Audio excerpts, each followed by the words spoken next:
This is National Educational Television, a program distributed by the Educational Television and Radio Center.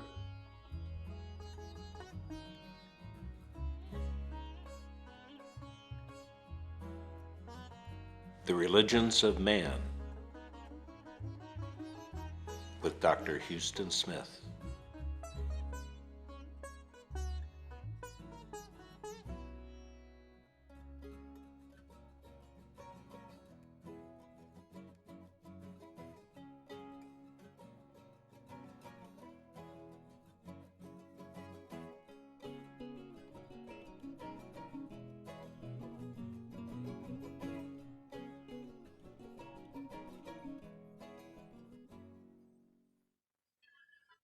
Our book for this evening bears no strange title.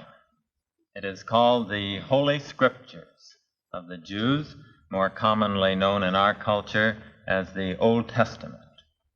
The impact which this book has had upon our culture is beyond all calculation.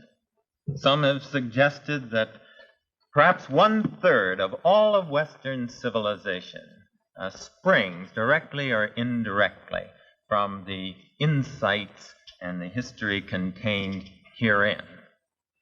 If we had the time, if we had the inclination, we could trace the impact of this material on phase after phase of our culture, the way it influences the names we give our children: Abraham Lincoln, Isaac Newton, the way it influences the greatest paintings, the greatest music, Michelangelo, Handel's oratorios, and right on down to Hollywood and Cecil B. DeMille and great extravaganzas like the Ten Commandments. But this isn't the kind of thing we're interested in. This isn't a course in cultural history.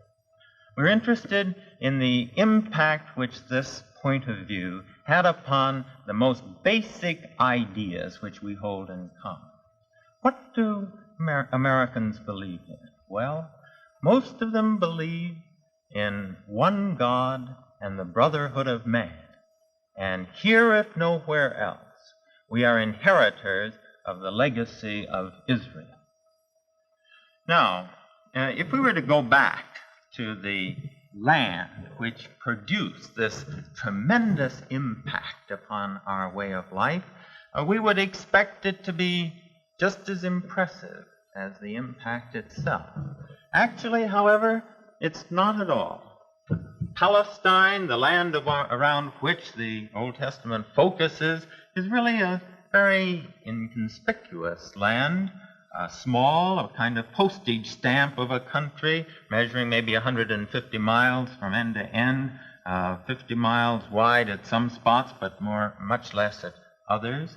Nor is it even a very impressive-looking country, apart from the size. Visitors to the Holy Land have said time after time how odd and incongruous it is to think of the events of the Bible as having taken place here. Did the prophets flash the lightning of their conviction from these quiet hills where everything is open to the sky, where the savage battles of history fought here? It all seems so incongruous. When we turn to the history also, we find that it's not really, by any secular standards, a tremendous or impressive history. It's not dull history, but what happened to the Jews happened to lots and lots of other people. A small people, they got pushed out of their land, they were trying to get back, they were shoved around throughout their history. Not very impressive by the standards of history of Egypt, Babylon, Assyria, and the surrounding nations. What then is to explain this tremendous influence if it's not to be found in geography or in history conceived in secular terms? Well, if we went back and asked this question to an ancient Jew living 2,000 or 3,000 years ago, the answer we would receive would be a very simple answer. He would say, the reason that we are great is that we were the chosen people. Now, What does it mean for a people to conceive of themselves as chosen? Well, it means that God's hand is on everything that happens to you, that God's word is to be revealed in your history. It means that you are to look for meaning in everything that comes your way. Let's look at the history, some of the major episodes in the history of the Jews, and try to see what the meaning was which they found in it. Let's begin at the very beginning. And when we do, you know the words that we encounter. In the beginning, God created the heavens and the earth. And before the chapter is out, we find, and God saw everything that he had made, and behold, it was very good. What does it mean to say that God created life and the world in which it is set? Well, there are, I suppose, two basic views of the world and man and his place in the world. One, and it's a view we're encountering a great deal these days, is the view that man is doomed. Man is doomed. Life is tragic. The universe is either out of control, or if it is controlled, it's controlled by some being who is not very wise. And life, therefore, is a kind of a wreck in this condition. The words of the poet, Godhead dying downward, brain and eye now gone, indicates this pessimistic view of things. Well, the other alternative is that the world and life in it were created by God. And as a consequence of that belief, then, life takes on tremendous possibilities. Let me put it this way, through the words of one of the recent Broadway dramas. Some of you have read or seen T.S. Eliot's The Cocktail Party, and will remember one of the scenes in that play. Celia has been disillusioned in a love affair, and needing some help, she goes to a psychiatrist. And these are the strange, rather curious words with which she begins her interview with the psychiatrist. She says, I want to begin by saying to you that I really hope that there is something wrong with me. Because if there isn't, then there's something wrong with the world. And that would be much worse. That would be truly terrifying. And so I prefer to believe that there's something wrong with me, something which can be set right. There, ultimately, are the two choices that we have. Either to project the problem onto the environment, or to accept the responsibility for whatever evil we find in the world as stemming in part from something being mixed up within us. Well, to say that life and the world were created by God is to put the Jews firmly on one side of this question. It is to say that the possibilities of life are so great that however discouraging the present may seem, it's worthwhile always to try to turn the present into some sort of reward or benediction. This, then, was the basic premise from which the Jews looked out on life. Now, if the basic element in their outlook was that life as a whole has possibilities, the second element, which comes in very soon, is that what happens to us as a people is important. And this comes out in the story of Abraham. It brings into focus one of the most distinctive elements in all Jewish religion, the idea of peoplehood, a people who have a unique mission, a special destiny among the family of nations. This part of the story, as we said, begins with Abraham. Abraham is the first of all the Hebrews. The story of Abraham is preceded by this remarkable prologue, the substance of which is that there is a progressive deterioration and a gradual increase of evil in the world, beginning from the disobedience of man in eating the forbidden fruit. Then this is followed quickly by the murder of Abel and the total moral degeneration, until finally, to try to clean up the mess, God introduces the flood. Now, against the backdrop of this progressive deterioration, God puts his finger upon Abraham. Here are the words. Now the Lord said to Abraham, "Go from your country to the land that I will show you, and I will make of you a great nation, and by you all the families of the earth will bless themselves." Note, it's not Abraham that says the first word. It's God who calls Abraham and addresses him. Well, God makes his covenant with these people. They are to be his people, and he is to be their God. Judaism has often been called the historical religion because the religion is so wrapped up with history. Well, small wonder, because from this point on, they viewed their history with heightened significance, heightened intensity, and wonder, for they were the chosen people. But chosen to what? This, of course, is the next question which immediately arises. Chosen to special privilege? Chosen to have slaves to lord it over the other nations? Not this at all. The idea of the chosen people, as it becomes forged out in the historical experience of the Hebrews, was that they were elected not to special privilege, but to special responsibility.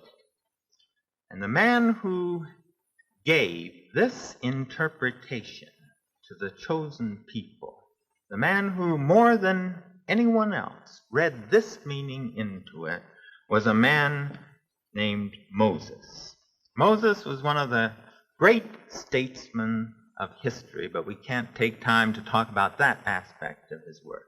His real genius lay in the sphere of his moral and religious leadership. And here he built into the covenant relationship a profoundly ethical perspective. The covenant idea was, as we have seen, that God was in special relation to these people. It was a kind of contract, if you will. But what Moses said was that, as with all contracts, there are obligations on both sides. And the obligations, as he spelled them out for his people, were tremendous in elevation compared with the morals of the other people, the surrounding nations. What Moses said to his people was, as long as you live up to these expectations, then God will be your God. But the moment you abrogate your side of the bargain and fail to live up to that, then God no longer has any responsibility towards you. And the remarkable thing from the historical point of view, as I was saying, is how lofty this ethical content is of the Mosaic law compared with the morals of the other people who were surrounding him. We have to know what their morals were like. Continuing child sacrifice of the firstborn, cannibalism, cooking up the old people and eating them, selling people into slavery at the drop of a hat. Against this background, Moses instituted a moral code which remains at the base of the morality of half the world today. Well, the next step, as we run through the great epochs in this historical development, from the creation to the chosen people in Abraham to the tremendous moral content of individual morality given by Moses, the next step after that would certainly be the prophets. Because whereas Moses called his people mainly to personal morality, their social elements too, it remained for the prophets to give fullest articulation to the idea of social justice. The great prophets of Israel are one of the most remarkable collections of men to be found anywhere on the pages of history. They lived in a time and a land which was shot through with inequities, special privilege, injustices of the most flagrant sort. Wealth was concentrated in the hands of rich grandees. The poor were exploited and sold into slavery. People in debt were traded for a pair of shoes. In the midst of this moral desert, the prophets spoke, and the world has never been able to forget their words. Amos, a simple shepherd, but no hayseed blown up from the south. Rather, a man with a mission, stern and rugged as the desert from which he comes. A man with all his wits alive and every faculty awake, crying in the corrupted marketplace of Bethel, "Let justice roll down like mercy, and righteousness like a mighty stream." Isaiah, city-bred, urbane, sophisticated, but no less aflame with his moral demands, cries out for the coming of one who will establish justice in the nation and will not be discouraged till he has set justice in the earth. Hosea, Jeremiah, Nathan, Elijah, Micah. What a crew this is. Where will one find their equal? The prophets come from both sides of the track. Some of them are sophisticated, some of them are plain as an old shoe. Some of them hear God roaring like a lion, some of them hear him in the ghostly stillness which precedes the storm. But one thing is common to them all: the conviction that every man, simply by virtue of the fact that he is a human being, a child of God, has rights which even the power of kings cannot erase. The prophets come upon the stage of history like some strange and explosive force. They live in a vaster world than the people around them, a world in which the wealth and the splendor of the kings count as nothing, where the power of the great seems small, and the only things ultimately that are worthy of honor are justice and purity and truth.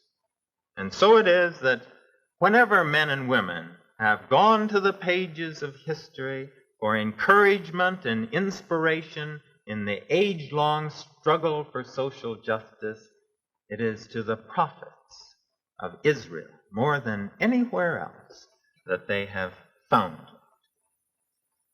There's one other point about the message of the prophets which has importance for us in this outline, and that is the way in which they saw Israel's relation to the surrounding nations. One has to visualize, really, the situation here: a tiny country, pitiful in power compared with the great dominions of Assyria and Babylon and Egypt and Phoenicia. How is one to interpret one's position in this kind of setting? Well, most people probably would have interpreted it in terms of power politics. And when disaster loomed, they would have said, well, it's simply the barbarians and brute power and chance and our bad luck which has overwhelmed us. But the prophets never slipped into that mold. They always kept in focus an ethical interpretation of history. And so when danger of invasion, danger of captivity loomed, they always saw this as God's hand at work, in which he was summoning them to a higher level of righteousness than they had attained, and saying to them, in effect, you are my chosen people, and therefore I'm expecting more of you than I am of the other people. And unless then you live up to this heightened responsibility which I have imposed upon you, then I will not stay the hand of these great powers. It's hard to think of a more creative response to impending disaster than the prophets give in the interpretation of the historical situation in which Israel and Judah found themselves. Well, there's one last chapter that we want to look at in our brief survey of this evening, and this is known as the exile. We really need to go to the map to get this in focus. The prophets had been saying that if disaster comes, and it was always knocking on their door, if disaster comes, it will be because you fail to live up to the expectations of your God. But in the end, disaster does come. After the united kingdom of Saul and David and Solomon, the Jews divide into two kingdoms, Israel to the north and Judah to the south. Israel is destroyed by Assyria in 722, and in 586, Judah is destroyed by Nebuchadnezzar. Jerusalem is sacked, the temple is leveled, and the people taken into exile, into captivity, over here into Babylon.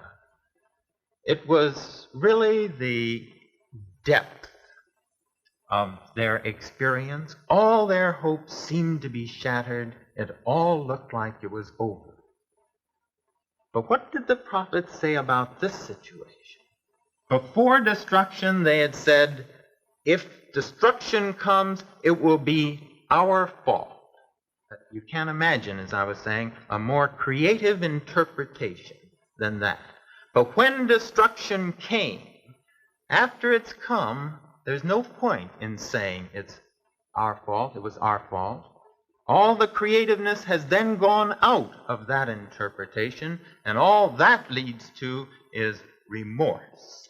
So after the destruction had come, then what do the prophets say? Well, they say, even this was intended for us by a God who is good beyond all our understanding. See, they refuse to give up the key elements in the picture. The goodness of God, his special purpose for them. If then this disaster has come, there must be meaning in that too. What does that mean? And the answer of the great prophets of the exile was that God's purpose in doing this is to teach us through this suffering some insights which then we can share with the world for their good. It's really the doctrine of learning through suffering. And all of us know that a life which goes perfectly smoothly tends to have a superficial quality about it. There are lessons to be learned through suffering. And this was precisely the interpretation which the prophets were giving to this situation.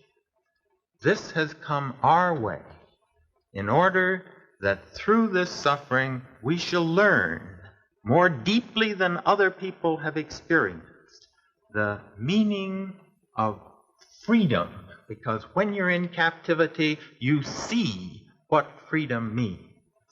the meaning of justice, because when you're treated unjustly, you see how important justice is in life. Out of this will come to us a teaching which we are to learn later for the salvation of the nation.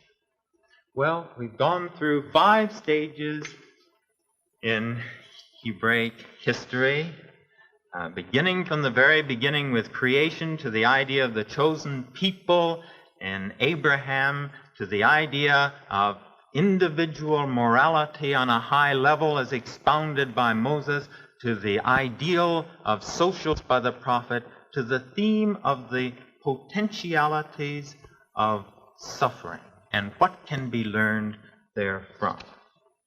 Next week we shall continue our survey of Judaism by looking at some of the more general features of the religion. But tonight we have concentrated on these basic ingredients which I've just listed. One of the most important of these we have seen, and in a way a kind of hinge concept, was the idea of the chosen people. Today the Jews are divided about this idea. Some still hold to it ardently. Others, fearing that it smacks of arrogance, feel that it has outlived its contribution. But however it be thought of today, during these centuries when the foundations of biblical Judaism was being laid, during these centuries the idea of a chosen people was a great idea. It was an idea which lifted a people from insignificance and mediocrity into true and lasting greatness. What did it mean to the Jews? Well, perhaps Isaiah can tell us. Listen to me, O ye coastlands, and hearken, you peoples from afar. The Lord called me from the womb. From the body of my mother, he named my name. He made my mouth like a sharp sword. In the shadow of his hand, he hid me. He made me a polished arrow. In his quiver, he hid me away. And he said to me, you are my servant, Israel, in whom I will be glorified.